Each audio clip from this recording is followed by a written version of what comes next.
Naiba po ang vlog natin ngayon dahil kasalukuyan kami po ay nandito sa labas ng Pilipinas. Tayo ay nandito po sa Singapore kasama ang Philippine Delegation. Patapos na ang ating sinasagawang state visit. Pinuntahan ko ang Indonesia sa Jakarta at ngayon sa Singapore. It is significant that I chose Indonesia, Jakarta, to be my first visit of my presidency. We are close, not only geographical location, but we are close in terms of culture, we are close in terms of ethnicity.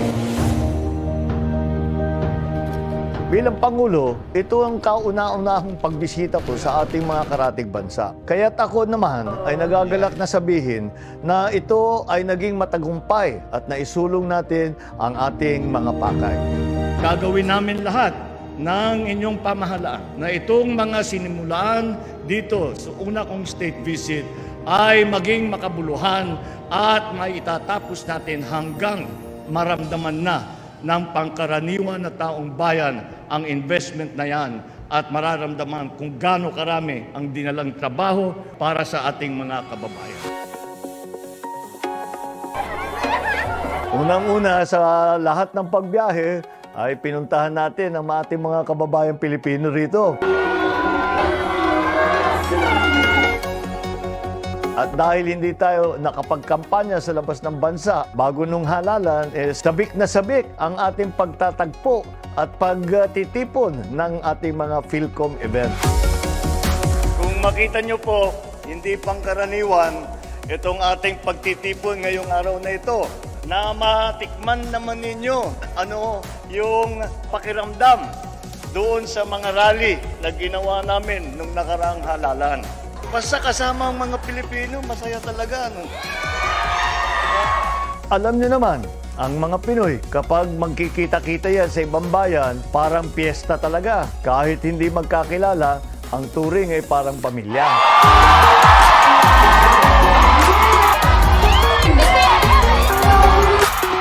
Kayong lahat ay ambasador ng Pilipinas. Binibigyan ninyo ng dangal ang Pilipinas dahil ang taas ng tingin sa Filipino workers dahil sa nakikita nilang sa inyong ginagawa, sa inyong performance.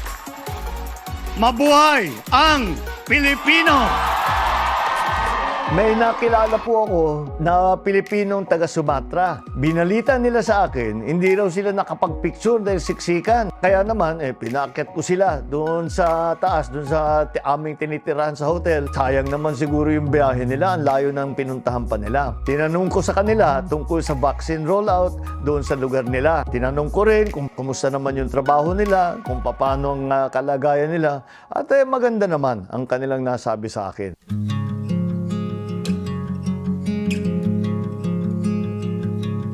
Nakipagpulong rin tayo sa business sector dahil yan naman talaga ang sadya natin dito ay makapagdala ng investment, magbukas ng mga malalaking negosyo para sa ating mga kababayan doon sa Pilipinas. Hindi lamang yung malalaking korporasyon, kung hindi pati yung korporasyon na tumutulong na MSMEs. Marami tayong natutunan dito na magandang mga sistema para yung ating mga MSMEs ay matulungan. Napakahalaga dahil patuloy ang pagkampanya natin at pag-impita natin para sa mga nais magnegosyo sa ating bansa. Patuloy ang ating pagkalat ng mensahe na handa na tayo muli tumanggap ng bisita. The Philippines is open for business, and we are clear about the path that we are going to take that ensures our macroeconomic fundamentals are addressed. Handa na tayo muli buksan at palakasin ang kalakalan na ang Pilipinas, kahit sa gitna ng pandemya, ay nakakapag-adjust sa pagbabago ng panahon. Yan ang patuloy natin ikinakalat na mensahe sa lahat ng ating nakikita.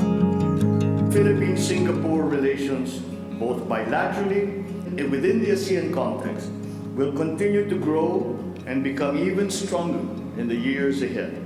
Our candid exchange of views, constructive discussions, and the governments that were signed this morning have given us renewed optimism for an even brighter future.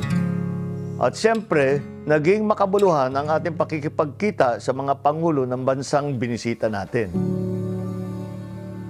Alala ko yung pagpunta sa mga state visit. Dahil kahit bata pa kami, ay sinasama na kami at nakikita ko, ganito pala ang patakbo ng state visit. Alam nyo naman, yung aking ama, hindi naglileksyon yun eh. Matututo ka na lang, panuorin mo siya kung ano yung kanyang halimbawa na ibinibigay. Kaya't pagpunta ko naman sa aking sariling state visit, parang alam ko na yung gagawin, alam ko na kung anong sistema.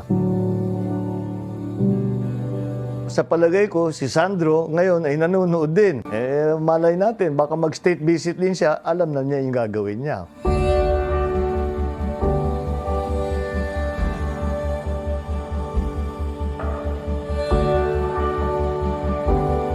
Mahalaga na matibay ang ating ugnayang panlabas or foreign affairs. Mahalaga na tayong nakikipag-engage sa kanila sa sari-saring industriya at sektor. Sa pagninegosyo, sa edukasyon, data protection, sa creative industries, sa sports, at sa marami pang ibang bagay. Ang pakikipagkaibigan natin sa lahat ay isa sa ating pulisiya tungo sa tuloy-tuloy nating pagbangon. Ang lahat ng pakikipag-ugnayan na ito ay para maisulong ang kapakanan ng ating bansa at ng ating mga kababayan. Mabuhay po tayong lahat.